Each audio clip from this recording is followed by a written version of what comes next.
ಆತ್ಮೀಯ ವಿದ್ಯಾರ್ಥಿಗಳೇ, ನಾವು ಕಳೆದ ತರಗತಿಯಲ್ಲೇ ಕದಡಿದ ಸಲೀಲಂ ತಿಳಿವಂದದೆ ಎನ್ನುವಂತಹ ಪದ್ಯವನ್ನು ನೋಡ್ತಾ ಇದ್ವಿ. ಈ ಪದ್ಯದ ಮುಂದುವರಿದ ಭಾಗವನ್ನು ಮತ್ತೆ ಇವತ್ತಿನ ದಿವಸ ನಾವು ನೋಡೋಣ. ಇಲ್ಲಿ ರಾವಣನು ಏಟು ತಿಂದ ಸಿಂಹದ ಹಾಗೆ ಒದರಿ ಕೆಂಪಾದ ಕಣ್ಣುಗಳಿಂದ ಆ ದುಂಬಿಯ ಹಾಗೆ ನೀಳದತ್ತನೆ ಉದ್ದನೆಯ ಭುಜಬಾಹುವನ್ನು ಹೊಂದಿರುವಂಥವನು ಮಯತನುಜೆ ಮಯ ಮಹಾರಾಜನ ಮಗಳಾಗಿರುವಂತಹ ಮಂಡೋದರಿಯ ಮುಖವನ್ನು ನೋಡ್ತಾನೆ. ಆ ಮಂಡೋದರಿಯ ಮುಖವನ್ನು ನೋಡಿದಾಗ ಆ ಮಂಡೋದರಿಯ ಮುಖ ಬಾಡಿದ ಕಮಲದ ಹಾಗೆ ಕಾಣಿಸ್ತಾ ಇದೆ. ಆಗ ಮುಂದೆ ಹೇಳ್ತಾನೆ, ಅಂತಾಕೆ ವೆರಸು ಸಮಸ್ತ ಅಂತಃಪುರಮಂ ನೋಡಿ ನಿಮಗಿಂತು ಭಂಗಮಂ ಮಾಡಿದ ಅಂಗದಾದಿಗಳಂ ಭ್ರೂಭಂಗ ಮಾತ್ರದೊಳೆ ಸೆರೆಗೈದು ತಂದು ನಿಮ್ಮ ಮುಂದೆ ಬಹು ಪ್ರಕಾರದಿಂ ಪರಿಭವಿಸಿದ ದಪ್ಪೆನ್ ಎಂದು ಸಂತೈಸಿ ಶಾಂತಿ ಜಿನ ಭವನದೋಳ್ ಮಹಾಪೂಜೆಯಂ ಮಾಡಿಸಿ ನಿರ್ವರ್ತಿತ ನಿಯಮನ್ ಅಮೃತ ಆಹಾರವನ್ ಆರೋಗಿಸಿ ತದನಂತರಂ ಬಹುರೂಪಿಣಿ ವಿದ್ಯಾಪ್ರಭಾವಮಂ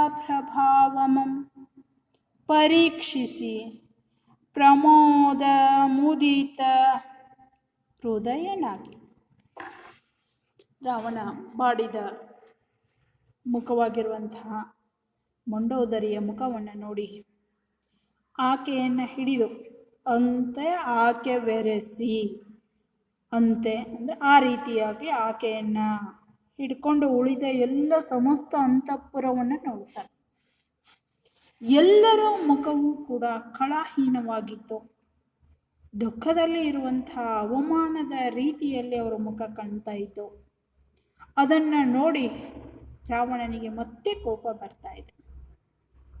ಆ ಕೋಪ ಬಂದಂತಹ ಸಂದರ್ಭದಲ್ಲಿ ಆತ ಹೇಳ್ತಾನೆ, ನಿಮಗಿಣಿತು, ನಿಮಗೆ ಇಣಿತು ಅಂದರೆ ಇಷ್ಟು, ಈ ರೀತಿಯಾಗಿ ಭಂಗ ಮಾಡಿರುವಂಥವನು, ಭಂಗ ಅಂದರೆ ಅವಮಾನ, ತೊಂದರೆ, ಕಿರುಕುಳ ಅಂತ ಹೇಳ್ತಾರೆ. ಭಂಗ ಇದರ ತದ್ಭವ ಬಣ್ಣ ಎನ್ನುವಂಥದ್ದು. ನವಿಲಿನ ಬರುತ್ತೆ, ಒತ್ತು ಬರುತ್ತೆ, ಲಕ್ಷ್ಯ ಕೊಡಿ, ಇದು ತುಂಬ ಮಹತ್ವದ್ದು. ಭಂಗ ಬಣ್ಣ ಎನ್ನುವಂಥದ್ದು ತದ್ಭವ. ನಿಮಗೆ ಇಷ್ಟು ಅವಮಾನ ಮಾಡಿದವರನ್ನ, ಆ ಅಂಗದಾದಿಗಳನ್ನ, ಅಂಗ ರಾಜ್ಯದ ಆ ಜನರನ್ನ ಭ್ರೂಭಂಗ ಮಾತ್ರದೊಳೆ ಕ್ಷಣದಲ್ಲೇ ನಾನೇನು ಮಾಡ್ತೀನಿ ಅಂದರೆ ಸೆರೆಗೈದು. ಭ್ರೂ ಅಂದರೆ ಹುಬ್ಬು, ಭಂಗ ಅಂದರೆ ಅವಮಾನ. ಹುಬ್ಬು ಗಂಟಕ್ಕೆ ಆತ ಹೇಳ್ತಾನೆ, ಅವರನ್ನು ನಾನು ಸೆರೆಗೈದು, ಸೆರೆ ಹಿಡಿದು ತಂದು ನಿಮ್ಮ ಮುಂದೆ ಬಹು ಪ್ರಕಾರದಿಂದ ಪರಿಭವಿಸಿದ ಪೆಣ್ಣೆಂದು ಸಂತೈಸಿ. ನೋಡಿ, ತುಂಬ ಸಿಟ್ಟಿಂದ ಹೇಳ್ತಾನೆ, ನಿಮಗಿಷ್ಟ ಅವಮಾನ ಮಾಡಿರುವಂತಹ ಆ ಅಂಗರಾಜದ ಅಂಗ ಸೇವಕರನ್ನು ನಾನೇನು ಮಾಡ್ತೀನಿ ಅಂತಂದರೆ ಸೆರೆ ಹಿಡಿದು, ಮುತ್ತಿಗೆ ಹಾಕಿ ಅವರನ್ನು ಸೆರೆ ಹಿಡಿದು ಅವರನ್ನು ನಿಮ್ಮ ಮುಂದೆ ತಂದು ನಿಲ್ಲಿಸ್ತೀನಿ. ಬಹು ಪ್ರಕಾರದಿ ಅನೇಕ ರೀತಿಯಲ್ಲಿ ಅವರನ್ನು ನಾನೇನು ಮಾಡ್ತೀನಿ ಅಂತಂದರೆ ಪರಿಭವಿಸಿದ ಪೆಣ್ ಎಂದು ಸಂತೈಸಿದನು. ಅವರನ್ನು ನೋಯಿಸಿರ್ತಕ್ಕಂಥ, ನಿಮ್ಮನ್ನೇನು ನೋಯಿಸಿದಾರಲ್ಲ ಅವರನ್ನು ನಾನೇನು ಮಾಡ್ತೀನಿ, ಅವಮಾನಿಸ್ತೀನಿ, ತಿರಸ್ಕರಿಸಿರ್ತೀನಿ ಅಂತ ಹೇಳಿ ಈ ಉಳಿದ ಈ ಅರಮನೆಯಲ್ಲಿರುವಂಥವರು ಮಂಡೋದರಿ ಸಹಿತವಾಗಿ ಎಲ್ಲರನ್ನ ಆತ ಸಂತೈಸುತ್ತಾನೆ ಅಂತ ಹೇಳ್ತಾರೆ. ನಂತರ ಶಾಂತಿ ಜಿನ ಭವನದೋಳು ಮಹಾಪೂಜೆಯಂ ಮಾಡಿಸಿ. ಇವರಿಗೆಲ್ಲ ಸಮಾಧಾನ ಮಾಡಿ ನಂತರ ಶಾಂತಿ ಜಿನಭವನದಲ್ಲಿ ಹೋಗ್ತಾನೆ. ಅಲ್ಲಿ ದೊಡ್ಡದಾಗಿರುವಂತಹ ಪೂಜೆಯನ್ನು, ಮಹಾಪೂಜೆ, ಉನ್ನತ ಪೂಜೆಯನ್ನು ಮಾಡಿಸ್ತಾನೆ. ಆನಂತರ ನಿರ್ವರ್ತಿತ ನಿಯಮದ ಹಾಗೆ ಪೂರೈಸಿದ ರೀತಿಯಲ್ಲಿ ನಿಯಮ ಆಚಾರ ವಿಚಾರಗಳ ಪ್ರಕಾರ ಮಹಾಪೂಜೆಯನ್ನು ಮಾಡಿಸಿ ಪಂಚಾಮೃತವನ್ನು ಆರೋಗಿಸಿ ಅಂದರೆ ಸೇವಿಸ್ತಕ್ಕಂಥದ್ದು. ಆ ಪಂಚಾಮೃತವನ್ನು ಸೇವಿಸಿ ತದನಂತರ ಬಹುರೂಪಿಣಿ ವಿದ್ಯಾ ಪ್ರಭಾವಮಂ ಪರೀಕ್ಷಿಸಿ ಪ್ರಮೋದ ಮುದಿತ ಹೃದಯನಾಗಿ. ನಂತರ ಏನು ಮಾಡ್ತಾನೆ? ಪೂಜೆ ಮಾಡ್ತಾನೆ, ಪ್ರಸಾದವನ್ನು ಸ್ವೀಕರಿಸ್ತಾನೆ, ಅಮೃತ ಆಹಾರವನ್ನು ಪಂಚಾಮೃತವನ್ನು ಸ್ವೀಕರಿಸ್ತಾನೆ. ಸ್ವೀಕರಿಸಿದ ನಂತರ ನನ್ನ ಹತ್ರ ವಿದ್ಯಾದೇವತೆ ಎದಾಳೋ ಇಲ್ಲೋ, ಬಹುರೂಪಿಣಿ ವಿದ್ಯಾದೇವತೆ ನನ್ನ ಒಳಗಡೆ ಇದ್ದಾಳೋ ಇಲ್ವೋ ಅಂತ ಮತ್ತೆ ಪರೀಕ್ಷೆ ಮಾಡ್ಕೊಳ್ತಾನೆ. ಪರೀಕ್ಷೆ ಮಾಡಿಕೊಂಡು ಅವಳು ಇದ್ದಾಳೆ ಅಂತ ಖಚಿತಪಡಿಸ್ಕೊಂಡು ಬಂದಮೇಲೆ, ನನ್ನಲ್ಲಿ ಆ ವಿದ್ಯೆ ಇದೆ ಅಂತ ಅವನು ಖಚಿತಪಡಿಸ್ಕೊಂಡ್ಮೇಲೆ ತುಂಬ ಖುಷಿಯಿಂದ ಆತ ಲೋಲಾಡ್ತಾ ಇದ್ದಾನೆ. ಪ್ರಮೋದ ಮುದಿತ ಹೃದಯನಾಗಿ, ನೋಡಿ, ಸಂತೋಷವನ್ನು ಹೃದಯದಲ್ಲೇ ತುಂಬಿ ತುಳುಕುವಂತಹ ರೀತಿಯಲ್ಲಿ ಆತ ಭಾವಿಸ್ತಾನೆ. ಹೃದಯ ತುಂಬ ಸಂತೋಷನೇ ತುಂಬಿಕೊಂಡಿರ್ತಕ್ಕಂಥ ವ್ಯಕ್ತಿಯಾಗಿ ರಾವಣ ಅಲ್ಲಿ ತನ್ನನ್ನು ತಾನು ಭಾವಿಸ್ಕೊಳ್ತಾನೆ. ನನ್ನ ಹತ್ರ ವಿದ್ಯಾದೇವತೆ ಇದ್ದಾಳೆ ಅಂತ ಖಚಿತಪಡಿಸ್ಕೊಂಡು ತುಂಬ ಖುಷಿ ಪಡ್ತಕ್ಕಂಥ ಸಂದರ್ಭದಲ್ಲಿ ಆತ ಮತ್ತೆ ಮಾತಾಡಲಿಕ್ಕೆ ಶುರು ಮಾಡ್ತಾನೆ. ಹೇಗೆ ಮಾತಾಡ್ತಾನೆ ನೋಡಿ.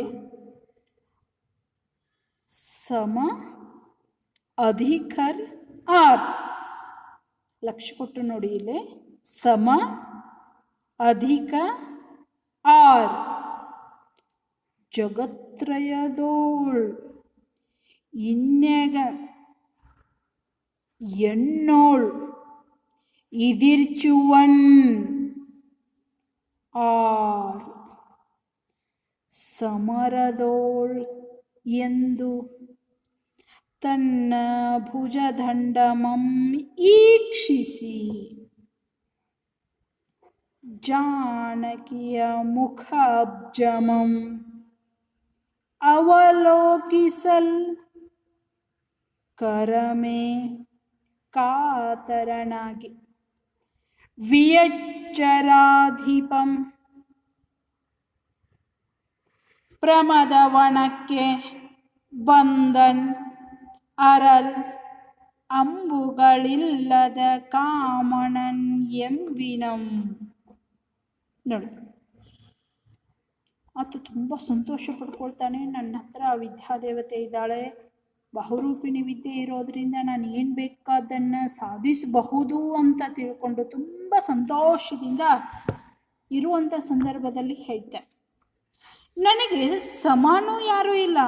ಸಮ ಅಧಿಕರ ಆರ್, ಅಧಿಕ ಅಂದರೆ ಹೆಚ್ಚು. ನನ್ನ ಸರಸಮಾನರು ಯಾವ ವೀರರು ಇಲ್ಲ, ನನಗಿಂತ ಶೂರರು ಕೂಡ ಯಾರೂ ಇಲ್ಲ. ಎಲ್ಲಿ? ಮೂರು ಲೋಕದಲ್ಲಿ, ಜಗತ್ರಯದೋಳ್. ನೋಡಿ, ಜಗತ್ತು ಅಂದರೆ ಪ್ರಪಂಚ ಅಥವಾ ಲೋಕ ಅಂತ ಹೇಳ್ತೀವಿ. ತ್ರಯ ಅಂದರೆ ಮೂರು. ಈ ಮೂರು ಲೋಕದಲ್ಲಿ ನನ್ನನ್ನು ಎದುರಿಸುವ ಅಂದರೆ ಎದುರಿಸುವಂತಹ ವೀರರು ಯಾರೂ ಇಲ್ಲ ಅನ್ನುವಂಥದ್ದನ್ನು ಖಡಾಖಂಡಿತವಾಗಿ ರಾವಣ ಹೇಳ್ತಾನೆ. ಯಾಕೆಂದರೆ ಅವನ ಮೇಲೆ ಅವನಿಗೆ ತುಂಬ ಆತ್ಮವಿಶ್ವಾಸ ಇತ್ತು. ಆ ಆತ್ಮವಿಶ್ವಾಸದ ಬಲದಿಂದ ಆತ ಹೇಳ್ತಾನೆ, ನನ್ನ ಸಮಾನ ಯಾರೂ ಇಲ್ಲ, ನನಗಿಂತ ಹೆಚ್ಚು ಯಾರೂ ಇಲ್ಲ. ಈ ಮೂರು ಲೋಕದಲ್ಲಿ ನನ್ನನ್ನು ಎದುರಿಸುವಂತಹ ವೀರರು ಇಲ್ಲವೇ ಇಲ್ಲ ಎನ್ನುವಂಥದ್ದನ್ನು ಖಡಾಖಂಡಿತವಾಗಿ ಹೇಳ್ತಾರೆ. ಸಮರದೋಳು ಎಂದು, ಸಮರ ಅಂದರೆ ಯುದ್ಧ ಭೂಮಿ. ಆ ಯುದ್ಧ ಭೂಮಿಯಲ್ಲಿ ನನ್ನನ್ನು ಎದುರಿಸಿ ಎದುರಿಸುವವರು ಯಾರೂ ಇಲ್ಲ ಅಂಥೇಳಿ ತನ್ನ ದಂಡಮಂ ವೀಕ್ಷಿಸಿ ಮತ್ತೆ ಏನು ಮಾಡ್ತಾನೆ, ನೀಳವಾದಂತಹ ಭುಜವನ್ನು ಹೊಂದಿರುವಂತಹ ಉದ್ದವಾದಂತಹ ಭುಜವನ್ನು ಹೊಂದಿರುವಂಥವನು ರಾವಣ ಮತ್ತೆ ಭುಜವನ್ನು ಪರೀಕ್ಷೆ ಮಾಡ್ತಾನೆ, ನನ್ನ ಹತ್ರ ಇದೇನೋ ಇಲ್ಲೋ ಶಕ್ತಿ ಅಂತ. ಹೇಗೆ ಅಂದರೆ, ನೀವು ಊಹೆ ಮಾಡಿ, ಈ ಕುಸ್ತಿಪಟುಗಳು ಕುಸ್ತಿ ಆಡ್ತಿರ್ತಾರೆ, ಕುಸ್ತಿ ಆಡ್ಲಿಕ್ಕೆ ಬಂದಿರ್ತಾರೆ, ರಣರಂಗದಲ್ಲಿ ಇಳಿಬೇಕಾದ್ರೆ, ಅದು ದಾಳಕ್ಕೆ ಇಳಿಬೇಕಾದ್ರೆ ತಮ್ಮ ಕೈಗಳನ್ನೆಲ್ಲ ಒಂದೊಂದು ರೀತಿ ಮಾದರಿಯಲ್ಲಿ ತೋರಿಸ್ತಿರ್ತಾರೆ, ಸೇಪುಗಳಲ್ಲಿ ಇರ್ತಾವೆ. ಅವರು ಶಕ್ತಿವಂತರು, ಕುಸ್ತಿ ಆಡ್ಲಿಕ್ಕೆ ಬಂದಿರ್ತಾರೆ, ಶಕ್ತಿವಂತರಾಗೇ ಇರ್ತಾರೆ, ಆದರೂ ಕೂಡ ಅವ್ರು ಪ್ರದರ್ಶನ ಮಾಡ್ತಾರೆ. ಹಾಗೆ ಇಲ್ಲಿಯೂ ಕೂಡ ಇವನಿಗೆ ವಿದ್ಯಾದೇವತೆ ಒಲಿದಿದ್ದಾಳೆ, ಆದರೂ ಕೂಡ ಮತ್ತೆ ತನ್ನ ಭುಜವನ್ನು ಆತ ಎತ್ತಿ ಆ ಭುಜದಲ್ಲಿ ವೀಕ್ಷಣೆಯನ್ನು ರಾವಣ ಮಾಡಿಕೊಂಡು ಮತ್ತೆ ಖಚಿತಪಡಿಸಿಕೊಳ್ತಾರೆ. ಆನಂತರ ಜಾನಕಿಯ ಮುಖಾಬ್ಜವನ್ನವಲೋಕಿಸಲು, ಜಾನಕಿ ಅಂದರೆ ಸೀತೆ, ಆ ಸೀತೆಯ ಮುಖವನ್ನು ಅವಲೋಕನ ಮಾಡ್ತಾನೆ, ನೋಡ್ತಾನೆ, ನೋಡಿ ನೆನೆಸ್ಕೊಳ್ತಾನೆ. ಕರಮೇ ಕಾತರನಾಗಿ ವಿಯಚ್ಚರಾದೀಪಂ, ನೋಡಿ ತುಂಬ ಮಹತ್ವದ್ದು ಇದು. ಕರಮೇ ಕಾತರನಾಗಿ, ವಿಶೇಷವಾದಂತಹ ತವಕ ಒಂದು. ಸೀತೆಯನ್ನು ನಾನು ಯಾವಾಗ ನೋಡಬೇಕು, ಅವಳು ಯಾವಾಗ ನನಗೆ ಒಲಿತಾಳೆ, ನನ್ನವಳಾಗ್ತಾಳೆ ಎನ್ನುವಂತಹ ಭಾವನೆಯಲ್ಲೇ ಇರುವಂಥವನು ರಾಮ. ಅದಕ್ಕೆ ಅವಳನ್ನು ನೋಡ್ಲಿಕ್ಕೆ ತುಂಬ ಕಾತುರದಿಂದ, ತುಂಬ ಆತುರ ಪಟ್ಟು ತವಕದಿಂದ ಹೋಗ್ತಾರೆ. ಯಾರು? ರಾವಣ. ಆದರೆ ಅಲ್ಲಿ ರಾವಣ ಅಂತ ಹೇಳಲ್ಲ, ಒಂದು ಶಬ್ದವನ್ನು ಬಳಸಿದ್ದಾರೆ ನೋಡಿ, ಇದನ್ನು ಬಿಡಿಸಿ ಬರೆಯಿರಿ ಅಂತ ಕೇಳ್ತಾರೆ. ವಿಯಜ್ಜರಾಧಿಪಂ ಅಂದರೆ, ವಿಯತ್ ಅಂದರೆ ಸಂಸ್ಕೃತದಲ್ಲಿ ವಿಯತ್ ಅಂದರೆ ಆಕಾಶ, ಚರ ಅಂದರೆ ಚಲಿಸುವಂಥವು, ಅದೀಪ ಅಂದರೆ ಒಡೆ. ಆಕಾಶದಲ್ಲಿ ಚಲಿಸುವಂಥವರ ಒಡೆಯ ಅಂದರೆ, ಆಕಾಶದಲ್ಲಿ ಚಲಿಸುವವರು ಯಾರು ಅಂದರೆ ರಾಕ್ಷಸರು. ರಾಕ್ಷಸರ ಒಡೆಯ ಯಾರು ಅಂದರೆ ರಾವಣ. ಇಲ್ಲಿ ರಾಕ್ಷಸರ ಒಡೆಯ ಅಂತ ಹೇಳೋದಕ್ಕೋಸ್ಕರ ಅವನಿಗೊಂದು ಶಬ್ದವನ್ನು ಬಳಸಿದ್ದಾರೆ, ಸೂಕ್ತವಾಗಿರುವಂಥದ್ದು. ವಿಯಚ್ಚರಾಧಿಪಂ, ರಾಕ್ಷಸರ ಅಧಿಪತಿಯಾಗಿರುವಂಥವನು ರಾವಣನು ಪ್ರಮದವನಕ್ಕೆ ಬಂದನು. ನೋಡಿ, ನಾವು ವಾಲ್ಮೀಕಿ ರಾಮಾಯಣದಲ್ಲಿ ಅಶೋಕವನ ಅಂತ ಕರಿತಿದ್ವಿ, ಆದರೆ ಇಲ್ಲಿ ಪ್ರಮದವನ ಎನ್ನುವಂಥದ್ದಿದೆ. ಮಕ್ಕಳೇ, ನೀವು ಬರಿಬೇಕಾದ್ರೆ ಪ್ರಮದವನ ಅಂತ ಹೇಳೇ ಬರಿಬೇಕಾಗತ್ತೆ. ಅದಕ್ಕೆ ಲಕ್ಷ್ಯ ಕೊಡಿ ಅಂತ ಹೇಳೋದು. ರಾವಣ ಸೀತೆಯನ್ನು ಅಪಹರಿಸಿಕೊಂಡು ತಂದು ಇಟ್ಟಿರುವಂತಹ ವನ ಪ್ರಮದವನ ಅಂತ ಹೇಳ್ತಾರೆ. ಅಲ್ಲಿಗೆ ರಾವಣ ಬರ್ತಾನೆ, ಕಾತರನಾಗಿ ಬರ್ತಾನೆ. ಹೇಗೆ ಬರ್ತಾನೆ? ಹೂಬಾಣಗಳ ಇಲ್ಲಾರದ, ಪುಷ್ಪ ಬಾಣಗಳು ಇರ್ಲಾರದ ಆತ ಕಾಮನನಂತೆ, ಕಾಮನ ಅಂದರೆ ಮನ್ಮಥ, ಅಣಂಗ ಅಂತ ಹೇಳ್ತಾರೆ, ಮಣಸಿಜ ಅಂತ ಹೇಳ್ತಾರೆ. ಆ ಮನ್ಮಥನ ತರಹ ಬರ್ತಕ್ಕಂಥವನು ಯಾರು ಅಂತಂದರೆ ರಾವಣ ಅಂತ ಹೇಳ್ತಾರೆ. ಅದಕ್ಕೆ ಬಂದಣ್ಣರಲ್ಲಂಬುಗಳಿಲ್ಲದ, ನೋಡಿ, ಅರಲ್ ಹೂವುಗಳು, ಅಂಬು ಅಂದರೆ ಬಾಣ, ಕಾಮನ ಹೂ ಬಾಣಗಳಿಲ್ಲದ ಮನ್ಮಥನ ಹಾಗೆ ತುಂಬ ಆತುರನಾಗಿ ಕಾತುರದಿಂದ ಪ್ರಮದವನಕ್ಕೆ ರಾವಣನು ಬರುತ್ತಾನೆ ಎನ್ನುವಂಥದ್ದು ಈ ಒಂದು ಪದ್ಯದ ಸಾರಾಂಶ ಆಗಿರುವಂಥದ್ದು. ಒಂದು ಹೇಳ್ತಾರೆ, ಬರ್ತಾನೆ. ಹೇಗೆ ಬರ್ತಾನೆ ಅಂತೂ ಭೋಂಕನೇ ಭರ್ಪಂ ರಾವಣನ ಗಂಡ ಘಾಡಿಯಂ ಕೆಲದೋಳಿರ್ದ ಕಚರ ಕಾಂತೆಯರ್ ಸೀತಾದೇವಿಗೆ ತೋರ್ಪುದು. ನೋಡಿ, ಅಂತೂ ಅಂದರೆ ಈ ರೀತಿಯಾಗಿ ಭೋಂಕನೇ ಭರ್ಪಂ. ನೋಡಿ, ಉಚ್ಚಾರ ಮಾಡುವಂತಹ ರೀತಿ ನೋಡಿ. ಇಲ್ಲಿ ಶಬ್ದ ಹೇಗೆ ಬಳಸಿದ್ದಾನೆ ನಾಗಚಂದ್ರ, ತುಂಬ ಸಮಯಕ್ಕೆ ಸರಿಯಾಗಿ ಅರ್ಥಗರ್ಭಿತವಾಗಿರುವಂಥ ಶಬ್ದಗಳನ್ನು ಬಳಸಿದ್ದಾನೆ. ಬಂದ ಅವಸರವಾಗಿ ಬಂದ, ತೀವ್ರವಾಗಿ ಬಂದ ಅಂತ ನಾವು ಹೇಳ್ತೀವಿ, ಆದರೆ ಶಬ್ದದಲ್ಲೇ ಅರ್ಥ ಇದೆ. ಭುಂಕಣೆ ಬರ್ಪಂ, ಭೋಂಕಣೆ ಅಂದರೆ ಒಮ್ಮಿಂದೊಮ್ಮಲೆ, ತುಂಬ ಅತಿ ಅವಸರವಾಗಿ, ಹೇಳಿಕ್ಕಾಗ್ಲಾರ್ದಂಥ ರೀತಿಯಲ್ಲಿ. ರಾವಣನು ಗಂಡಗಾಡಿಯಂ ಅಂದರೆ, ಗಂಡಗಾಡಿ ಅಂದರೆ ಪೌರುಷದ ಬೆಳಗನ್ನು ಹೊತ್ತಿರುವಂಥವನು ರಾವಣ, ಅಥವಾ ವೀರ ರೂಪದಲ್ಲಿ ಇರುವಂಥವನು ರಾವಣ. ವೀರ ರೂಪ ಅನ್ನೋದಕ್ಕಿಂತ ವೀರನಾಗಿರುವಂಥವನೇ ರಾವಣ. ಅವನಿಗೆ ಯಾರು ಸರಿಸಾಟಿ ಇಲ್ಲ ಅಂತ ಹೇಳಿ ನಾಗಚಂದ್ರ ಚಿತ್ರಿಸಿದ್ದಾನೆ. ಹಾಗೆ ಆ ಕೆಲದೋಳು ಅಲ್ಲೇ ಪಕ್ಕದಲ್ಲಿರುವಂತಹ ಕಚರ ಕಾಂತೆಯರು ನೋಡಿ, ಕಚರ ಮತ್ತು ಕೇಚರ ಎನ್ನುವಂಥದ್ದಿದೆ. ಎರಡಕ್ಕೂ ಅರ್ಥ ವ್ಯತ್ಯಾಸವನ್ನು ಗುರುತಿಸಿ ಮೇಲಿನ ಎರಡನೆಯ ಪದ್ಯದಲ್ಲಿ ಕೇಚರ ಎನ್ನುವಂಥ ಶಬ್ದ ಬಂದಿದೆ. ಕೇಚರ ಅಂದರೆ ಯಕ್ಷ ಗಂಧರ್ವರು ಅಂತ ಹೇಳ್ತಾರೆ, ಕಿನ್ನರಿಯರು ಅಂತ ಕೂಡ ಕರೀತಾರೆ. ಅರಮನೆಯ ಒಳಗಿರುವಂಥವರು ಕೇಚರರು, ಅರಮನೆಯ ಹೊರಗಿರುವಂಥವರು ಕಚರರು ಅಂತ ಕರೀತಾರೆ. ಕಚರರು ಅಂದ್ರೆ ಯಾರು ಅಂದ್ರೆ ರಾಕ್ಷಸರ ಪತ್ನಿಯರು, ಇವ್ರಿಗೆ ನಾವು ಕಚರರು ಅಂತ ಕರಿತೀವಿ. ಈ ಕಚರ ಕಾಂತೆಯರು ಏನ್ ಮಾಡಿದ್ರು ಅಂದ್ರೆ ಸೀತಾದೇವಿಗೆ ರಾವಣ ಬರುವಂತಹ ದೃಶ್ಯವನ್ನ ತೋರಿಸ್ತಾರೆ. ನೋಡಿ, ರಾವಣ ಬರ್ತಾ ಇದ್ದಾನೆ, ಹೇಗಿದ್ದಾನೆ ನೋಡಿ, ಎಷ್ಟು ವೀರನಾಗಿದ್ದಾನೆ, ಶೂರನಾಗಿದ್ದಾನೆ, ಮನ್ಮಥನ ತರಹ ಬರ್ತಾ ಇದ್ದಾನೆ, ಸುರಸುಂದರಾಂಗನಾಗಿರುವಂಥವನು. ಯುದ್ಧ ಭೂಮಿಯಲ್ಲಿ ಅವನನ್ನು ಎದುರಿಸುವಂಥವರು ಯಾರು ಇಲ್ಲವೇ ಇಲ್ಲ ಅಂತ ಹೇಳಿ ಆ ಖಚರ ಕಾಂತೆಯರು ಸೀತೆಯ ಮುಂದೆ ರಾವಣನ ಗುಣಗಾನವನ್ನು ಮಾಡ್ತಾರೆ. ಆ ರಾವಣ ಬರುವಂತಹ ದೃಶ್ಯವನ್ನು ತೋರಿಸ್ಬೇಕು ಅಂತ ಹೇಳಿ ಎಷ್ಟೊಂದು ಪ್ರಯತ್ನಪೂರ್ವಕವಾಗಿ ಸೀತೆಯನ್ನ ಮನಸ್ಸನ್ನು ಪರಿವರ್ತಿಸಲಿಕ್ಕೆ ಪ್ರಯತ್ನವನ್ನು ಮಾಡ್ತಾರೆ. ಆದರೆ ಆ ಸೀತೆಯ ಮನಸ್ಸು ಹೇಗಿದೆ, ಯಾವ ರೀತಿಯಾಗಿದೆ, ರಾವಣನೇನೋ ಬಹುದೂರ ಬಲಾಢ್ಯವಾಗಿರುವಂಥವನು, ಶ್ರೇಷ್ಠನಾಗಿರುವಂಥವನು ಅಂತ ಹೊಗಳ್ತಾರೆ.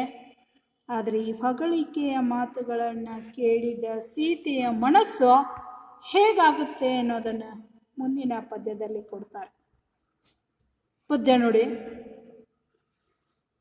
ರಾವಣನ ರೂಪ ಸೀತಾದೇವಿಗೆ ತೃಣಕಲ್ಪಂ ಆಯಿತು, ಪತಿ ಭಕ್ತಿಯೋಳ್ ಆರ್ ಈ ವನಿತೆಯ ತೆರದಿಂ ಸದ್ಭಾವನ್ ಒಳಗೊಂಡ ಪುಣ್ಯವತಿಯರ್ ಸತಿಯರ್. ನೋಡಿ, ರಾವಣನ ರೂಪ ಸೀತಾದೇವಿಗೆ ಹೆಂಗೆ ಕಾಣಿಸ್ತು ಅಂತಂದ್ರೆ ತೃಣಕಲ್ಪಂ ಆಯಿತು. ತೃಣ ಅಂದರೆ ಹುಲ್ಲು ಕಡ್ಡಿಗೆ ಸಮ. ಆ ರಾವಣನ ಒಂದು ಸುರಸುಂದರಾಂಗನಾಗಿರುವಂತಹ ಆತನ ಸ್ವರೂಪ ಸೀತಾದೇವಿಗೆ ಹುಲ್ಲು ಕಡ್ಡಿಗೆ ಸಮನಾಗಿ ಹೋಯಿತು. ಯಾಕೆ ಅವಳಿಗೆ ಹುಲ್ಲು ಕಡ್ಡಿಗೆ ಸಮನಾಯಿತು ಅಂದರೆ, ಯಾರು ಗಂಡನ ಮೇಲೆ ಅತಿಯಾದಂತಹ ಭಕ್ತಿ ಪ್ರೀತಿ ಇಟ್ಕೊಂಡಿರ್ತಾರೋ ಅವರಿಗೆ ಪರಪುರುಷರು ಹುಲ್ಲು ಕಡ್ಡಿಗೆ ಸಮಾನ ಎನ್ನುವಂಥದ್ದನ್ನು ನಾಗಚಂದ್ರ ತುಂಬ ಸೂಕ್ತವಾಗಿ ಬಳಸಿದ್ದಾರೆ. ನೋಡಿ, ಸೀತೆ ರಾಮನನ ಮೇಲೆ ಪ್ರಾಣವನ್ನೇ ಇಟ್ಕೊಂಡಿರುವಂಥವಳು, ಪರಪುರುಷರನ್ನ ಕಣ್ಣೆತ್ತಿಯೂ ಕೂಡ ನೋಡ್ಲಾರ್ದಕ್ಕಂಥವಳು ಸೀತೆ. ಅದಕ್ಕೆ ನಾವು ಆದರ್ಶ ದಂಪತಿಗಳು ಅಂತ ಕರಿತೀವಿ, ರಾಮ ಸೀತೆ ಅಂತ ಹೇಳ್ತೀವಿ. ಅಂತಹ ಸೀತೆ ಶ್ರೀಮಂತನಾಗಿರುವಂಥವನು ರಾವಣ. ಅಷ್ಟೇ ಅಲ್ಲ, ವೀರನಾಗಿರುವಂಥ, ಶೂರನಾಗಿರುವಂಥವನು, ಅಪಾರವಾದಂತಹ ಶಕ್ತಿಯಿಂದ, ಮಂತ್ರಶಕ್ತಿಯಿಂದ ಬಹುರೂಪಿಣಿ ವಿದ್ಯೆಯನ್ನು ಪಡ್ಕೊಂಡಿರುವಂಥವನು, ಶ್ರೇಷ್ಠನಾಗಿರುವಂಥವನು, ರಾಜರ ರಾಜನಾಗಿರುವಂತಹ ರಾವಣನು ಸೀತೆಗೆ ತೃಣಕಲ್ಪದ ಹಾಗೆ ಕಂಡು ಬರ್ತಾನೆ. ಯಾಕೆಂದರೆ ಸೀತೆಗೆ ತನ್ನ ಗಂಡನನ್ನು ಬಿಟ್ಟರೆ ಬೇರೆ ಯಾವ ಪುರುಷನಿಗೂ ಕೂಡ ಅವಳು ಕಣ್ಣೆತ್ತಿಯೂ ನೋಡಲಾರದಂಥವಳು ಸೀತೆ. ಅದಕ್ಕೆ ಕೊಡ್ತಾರೆ, ಪತಿ ಭಕ್ತಿಯೋಳ್ ಈ ವನಿತೆಯ ತೆರದಿ ಸದ್ಭಾವನ್ ಒಳಕೊಂಡ ಪುಣ್ಯವತಿಯರ್ ಸತಿಯರ್. ನೋಡಿ, ಸದ್ಭಾವನೆ, ಒಳ್ಳೆಯ ಭಾವನೆಯನ್ನು ಒಳಗೊಂಡಿರುವಂತಹ ಹೆಣ್ಮಕ್ಳೇ ಪುಣ್ಯವತಿಯರು, ಅವರೇ ನಿಜವಾದಂತಹ ಸತಿಯರು, ಅವರೇ ನಿಜವಾದಂತಹ ಹೆಂಡತಿಯರು ಅಂತ ಹೇಳಿ ನಾಗವರ್ಮ ಇಲ್ಲಿ ಕೊಡ್ತಾ ಇದ್ದಾರೆ. ಮುಂದೆ ನೋಡಿ 5ನೇ ಪದ್ಯ.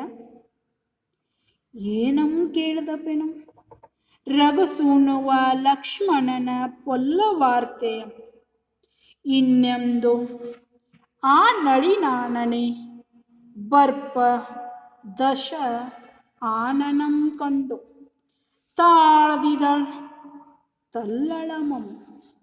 ನೋಡಿ, ಆ ರಾವಣ ಅವಳನ್ನು ನೋಡುವಂತಹ ಒಂದು ಆತುರ ಕಾತುರದಿಂದ ವೇಗವಾಗಿ ಬರ್ತಾನೆ. ಆ ಬರುವಂಥದ್ದನ್ನು ನೋಡಿ ಅವಳಿಗೆ ಹೆದರಿಕೆ ಶುರುವಾಗುತ್ತೆ. ಪ್ರೇಮದ ಒಣದಲ್ಲಿ ಅವಳೊಬ್ಬಳನ್ನೇ ಇಟ್ಟಿದ್ದಾನೆ.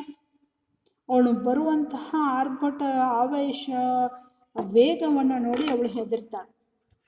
ಆ ಹೆದರ್ಕೊಂಡು ಅವಳು ಹೇಳ್ತಾಳೆ, ಎಂತಹ ಕೆಟ್ಟ ಸುದ್ದಿ ಕೇಳಬೇಕಾಯ್ತಲ್ಲಪ್ಪ ಅಂತ ಚಿಂತೆ ಮಾಡ್ಲಿಕ್ಕೆ ಶುರು ಮಾಡ್ತಾಳೆ. ರಘು ಸೂನುನ ಲಕ್ಷ್ಮಣನ, ರಘು ಸೂನು, ರಘು ಅಂತಂದ್ರೆ ಸೂರ್ಯವಂಶ, ಸೂನು ಅಂದರೆ ಮಗ. ರಾಮನ ವಂಶ ಸೂರ್ಯವಂಶ, ರಘುವಂಶ ಅಂತ ಹೇಳ್ತೇವೆ. ರಘುವಂಶದ ಸೂನು ಮಗ ಯಾರು ಅಂತಂದರೆ ರಾಮ. ಅದಕ್ಕೆ ರಘು ಸೂನು ಅಂತ ಕರೀತಾರೆ. ರಾಮ ಮತ್ತು ಲಕ್ಷ್ಮಣ ಇವರಿಬ್ಬರ ಬಗ್ಗೆ ಪೊಲ್ಲ ಅಂದರೆ ಕೆಟ್ಟ, ವಾರ್ತೆ ಅಂದರೆ ಸುದ್ದಿ. ಎಂತಹ ಕೆಟ್ಟ ಸುದ್ದಿಯನ್ನು ಕೇಳಬೇಕಾಗುತ್ತೋ ಅಂತ ಹೇಳಿ ತುಂಬ ಚಿಂತಿಸ್ತಕ್ಕಂಥವಳು ನಳಿನ ಆನನೆ. ನಳಿನ ಅಂದರೆ ತಾವರೆ, ಆನನೆ ಅಂದರೆ ಮುಖವನ್ನು ಹೊಂದಿದವಳು. ನೋಡಿ, ಆನನ ಪುಲ್ಲಿಂಗ, ಆನನೆ ಸ್ತ್ರೀಲಿಂಗ. ಕಮಲದಂತಹ ಮುಖವನ್ನು ಹೊಂದಿರುವಂತಹ ಸೀತೆ ಆ ವೇಗವಾಗಿ ಭೋಂಕನೆ ಬರುವಂತಹ ದಶಾನನ ಅಂದರೆ ರಾವಣನನ್ನು ಕಂಡು ತುಂಬ ತಳಮಳಕ್ಕೆ, ತಲ್ಲಣಕ್ಕೆ ಈಡಾಗ್ತಾಳೆ. ತುಂಬ ತಣ್ಣಗಾಗಿ ಬಿಡ್ತಾಳೆ. ಎಂತಹ ಸುದ್ದಿಯನ್ನು ತಂದಿದ್ದಾನೋ, ಏನು ಮಾಡ್ತಾನೋ, ಏನು ಅಂತಹ ವಿಚಾರದಲ್ಲೇ ಮಗ್ನನಾಗಿರುವಂತಹ ಸೀತೆ ತಲ್ಲಣಕ್ಕೆ ಒಳಗಾಗುವಂಥದ್ದು ಇಲ್ಲಿ ಕಂಡು ಬರ್ತಾ ಇದೆ. ಆಕೆ ತಲ್ಲಣಗೊಂಡ್ಲು. ಅಲ್ಲಿಗೆ ರಾವಣ ಬರ್ತಾ ಇದ್ದಾನೆ.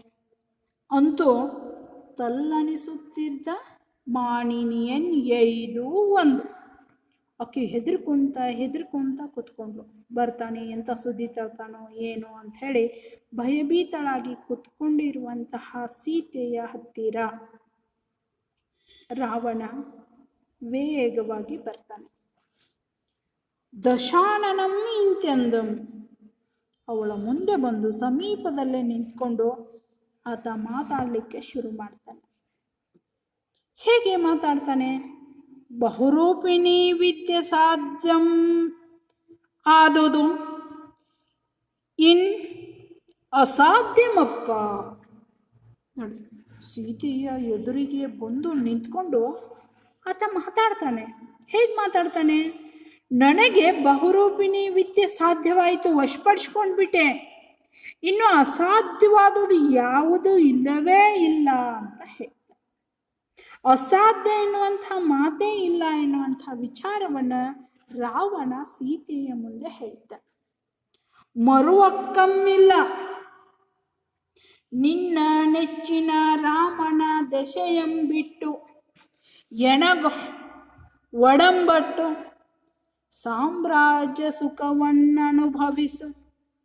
ಏನೇ ಸೀತೆ ವಿವ್ವಲೀಭೂತ ಚಿತ್ತೆಯಾಗಿ ನೋಡಿ, ನನಗೆ ಬಹುರೂಪಿಣಿ ವಿದ್ಯೆ ಪ್ರಾಪ್ತವಾಗಿದೆ, ಅಸಾಧ್ಯವಾದದ್ದು ಯಾವುದೂ ಇಲ್ಲ, ಮತ್ತೆ ಮಾತನಾಡುವಂತಹ ಅವಶ್ಯಕತೆಯೂ ಇಲ್ಲ, ಮರುವಕ್ಕಮ್ಮಿಲ್. ಆದರೆ ನೀನು ನಿನ್ನ ನೆಚ್ಚಿನ ರಾಮ, ನೋಡಿ ಶಬ್ದ ಹೇಗೆ ಬಳಸಿದ್ದಾನೆ, ಬರೇ ರಾಮ ಅಲ್ಲ ಅವ, ಸೀತೆಯ ನೆಚ್ಚಿನ ರಾಮ, ಪ್ರೀತಿಯ ರಾಮ, ಸೀತೆಗೆ ಪ್ರೀತಿಯ ರಾಮ, ಅವನನ್ನು ನೀನು ಬಿಟ್ಟು ಬಾ ಅಂತ ರಾವಣ ಅವಳಿಗೆ ಆದೇಶ ಮಾಡ್ತಾನೆ. ನೋಡಿ, ನೀನು ಅವನನ್ನ ಬಿಟ್ಟು ಬಂದು ನನ್ನನ್ನ ಸೇರ್ಕೋ, ನೀನು ನನ್ನನ್ನ ಸೇರ್ಕೊಂಡ್ರೆ ಇಡೀ ಸಾಮ್ರಾಜ್ಯದ ಸುಖವನ್ನೇ ನೀನು ಅನುಭವಿಸಬಹುದು, ನೀನು ಅನುಭವಿಸ್ಲಿಕ್ಕೆ ನಾನು ಬಿಡ್ತೀನಿ. ಅಲ್ಲಿ ಹೇಳ್ತಾನೆ ಸಾಮ್ರಾಜ್ಯ ಸುಖವನ್ನು ಅನುಭವಿಸು ಏನೇ ಸೀತೆ, ವಿವ್ವಲೀಭೂತ ಚಿತ್ತೆಯಾಗಿ. ಸೀತೆ ಹೇಳ್ತಾನೆ, ರಾಮನ ಬಿಟ್ಟು ನನ್ನ ಜೊತೆ ಬಂದ್ಬಿಡೋ, ಇಡೀ ಸಾಮ್ರಾಜ್ಯದ ಸುಖವನ್ನೇ ನೀನು ಅನುಭವಿಸುವಂತೆ ಎಂದು ಹೇಳಿದಾಗ ಸೀತೆ ಇನ್ನಷ್ಟು ಚಿಂತಾಕ್ರಾಂತಳಾಗ್ತಾಳೆ. ವಿವ್ವಲೀಭೂತ ಅಂದರೆ ದುಃಖದಲ್ಲಿ ಮುಳುಗಿ ಹೋಗಿ, ಚಿತ್ತ ಅಂದರೆ ಮನಸ್ಸು, ಅವಳು ಮನಸ್ಸು ಎಲ್ಲ ವಿಲ ಅಂತ ಒದ್ದಾಡಿ ದುಃಖದಲ್ಲಿ ಮುಳುಗಿರುವಂಥವಳು ಸೀತೆ ಆಗ್ತಾಳೆ.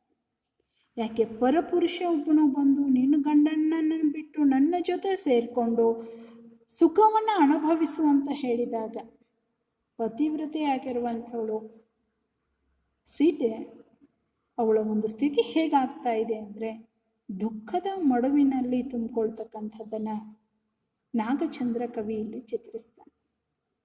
ಅಂದರೆ ರಾವಣ ಶ್ರೇಷ್ಠನಾಗಿರುವಂಥ ಒಬ್ಬ ವೀರ ಶೂರ, ಜೊತೆಗೆ ಸುಂದರತೆಯಲ್ಲಿ ಕೂಡ ಶ್ರೇಷ್ಠತೆಯನ್ನು ಹೊಂದಿದ್ದ, ಆಸ್ತಿಯಲ್ಲಿ ಅಂತಸ್ತು ಆಭರಣಗಳ ಪ್ರಿಯನಾಗಿರುವಂಥವನು ಕೂಡ ರಾವಣ. ಸೀತೆಯನ್ನು ಪ್ರಮದವನಕ್ಕೆ ನೋಡ್ಲಿಕ್ಕೆ ಬರಬೇಕಾದ್ರೆ ಕೂಡ ಆತ ಏನು ಮಾಡಿದ, ಆಭರಣಗಳನ್ನು ಮೈ ತುಂಬ ಎಲ್ಲ ಹಾಕೊಂಡು ಬಂದಿದ್ದ. ಅವುಗಳನ್ನಾದರೂ ನೋಡಿ ಸೀತೆ ನನ್ನ ವಶವಾಗ್ತಾಳೆ ಎನ್ನುವಂತಹ ಭಾವನೆ ಹೊಂದಿರುವಂಥವನು ರಾವಣ. ಇಂತಹ ಶ್ರೀಮಂತ ರಾಜ್ಯದ ರಾಜನಾಗಿರುವಂಥವನನ್ನ ಸೀತೆ ಒಂದು ಹುಲ್ಲು ಕಡ್ಡಿಗೆ ಸಮಾನ ಅಂತ ಹೇಳಿ ನಿರಾಕರಣೆ ಮಾಡಿರುವಂಥದ್ದು ಈ ಪದ್ಯದಲ್ಲಿ ಕಂಡು ಬರ್ತಾ ಇದೆ. ಅಷ್ಟೇ ಅಲ್ಲ, ದುಃಖದ ಮಡುವಿನಲ್ಲಿ ಇರುವಂತಹ ಸೀತೆ, ಅವಳ ಸ್ಥಿತಿ ಮುಂದೆ ಯಾವ ರೀತಿ ಆಗುತ್ತೆ, ಹೇಗಾಗುತ್ತೆ ಅನ್ನೋದನ್ನು ಮುಂದಿನ ಪದ್ಯಗಳಲ್ಲಿ ಮತ್ತೆ ನೋಡೋಣ.